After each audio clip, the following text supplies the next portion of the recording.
Hi everyone, it's Sara here. This week we're going to be talking about, yes, my budgeting system or the one that I use for me and my family and why I like it so much.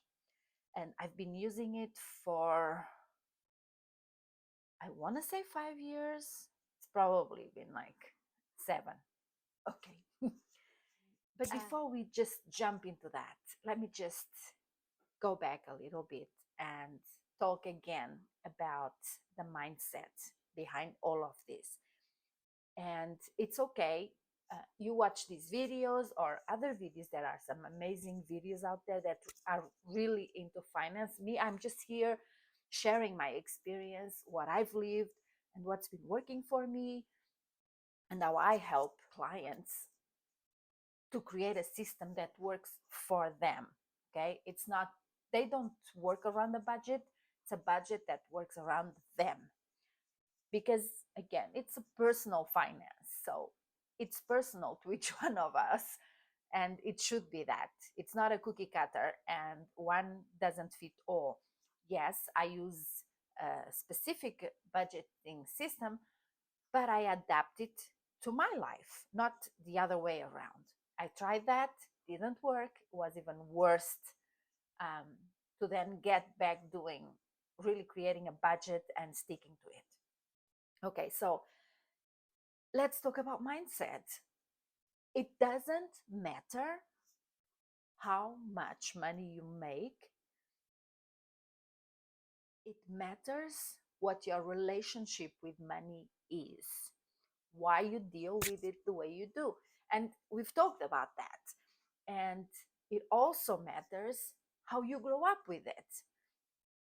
What's your perception of the money? Do you recall any situation in which you felt that you were protecting someone from some bad news around money? Do you remember being protected by your parents or the grown-ups around you in money situations? When you ask for something, did you get it? Didn't you didn't get it? What happened? Really, really go into that.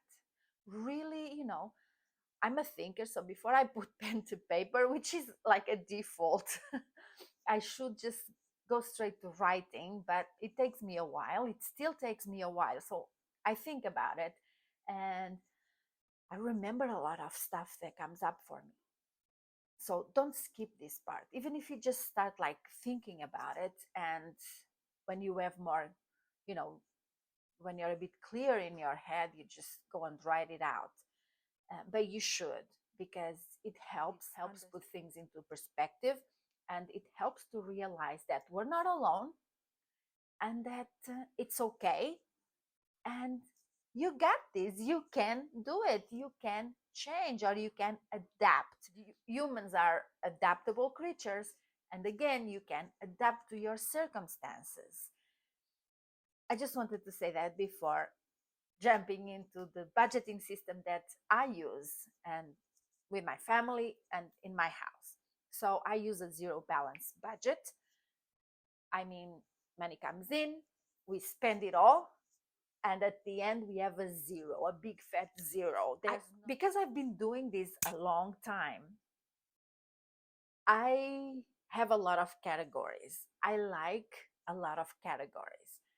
And at the beginning, I wanted to do a lot of categories and really go deep and dissect the whole budget. And I just got so overwhelmed that I stopped doing it. Then I restarted and I got overwhelmed again. There was no room to, to be spontaneous. I would feel really, really bad if I spent $5 more here than I should have.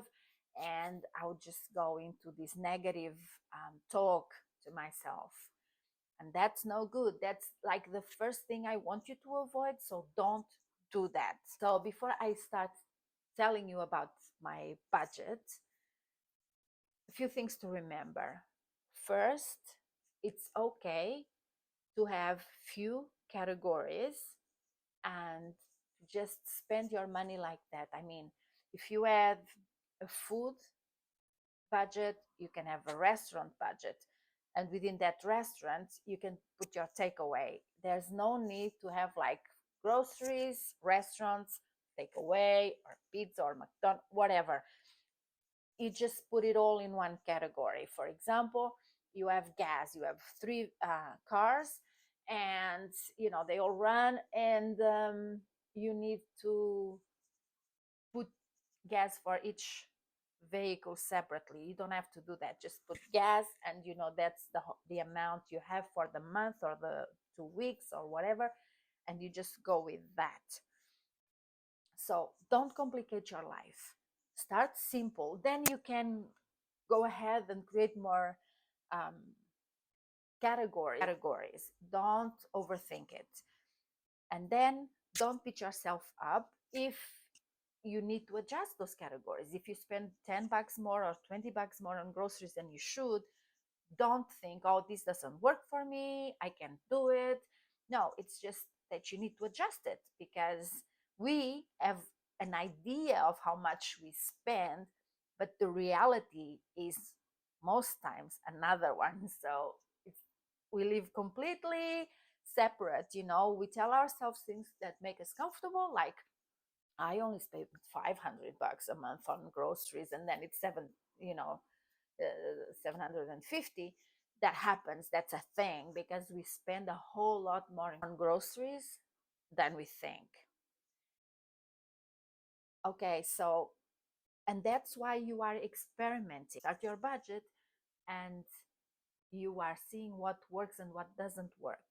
And that's, for example, when you can get someone to help you along, or watch a lot of YouTube videos. There are some amazing videos out there that you can watch and get your ducks in a row. No, your budget in order. That's what I wanted to say. Okay, simplify your life. Don't overthink your budget or your categories for now. Don't get stressed if you spend more on one category than you were counting on, because life. And three, mindset. Just, remember that whether you think you can or you can't, you're right. So let's just assume that you can. Let's just say that you can, and will be okay.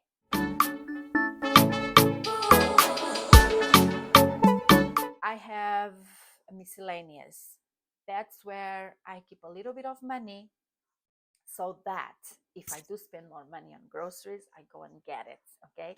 From that miscellaneous, or we forgot a birthday party, or we're invited to something we weren't, you know, we didn't know. And miscellaneous is going to help us out that way. You can have items like, you know, house, things you need for the house, or, for like decorating, or for the garden, or whatever. You create whatever categories are important to you, and that you are spending money on them. If you have kids in school, you might have a category for the kids, or each kid, whatever works for you, and how much you spend with them monthly, so that you have an idea. And I say monthly because that helps you organize your money for the month, even if you get paid bi-weekly, for example. you know how much money is coming in, and you can just work it out, and then you can go and tweak it. It doesn't really matter. It's just, it helps to see a big picture. And a month, I think it's big enough so that we have an idea of everything, and that will be like our base for the whole year, for the whole 12 months. And it's small that we can tweak it. We can look at it once a week for 10 minutes and see what's working, what's not working. And yes, it's going to take a little bit more time at the beginning, but it's so much worth it. And especially do it because such a peace of mind. You just have peace like you won't believe. Because knowledge is power, and I can't stress this enough. So, yeah, that's us. I hope you do decide to start creating that budget, because, I mean, even if you don't follow it, at least write down how much is coming in and how much is going out. You don't even have to do anything else for now. Just start with that. But be honest. Write everything down. Write where it's going, how much is going there. Don't just guesstimate it. No, just actually look at the numbers and write them down. Thank you so much for being here. I love talking to you about these things. And I know I stress a little bit about the mindset, but honestly, it's the most important thing. Thank you for being here, and I'll talk to you next time. Bye.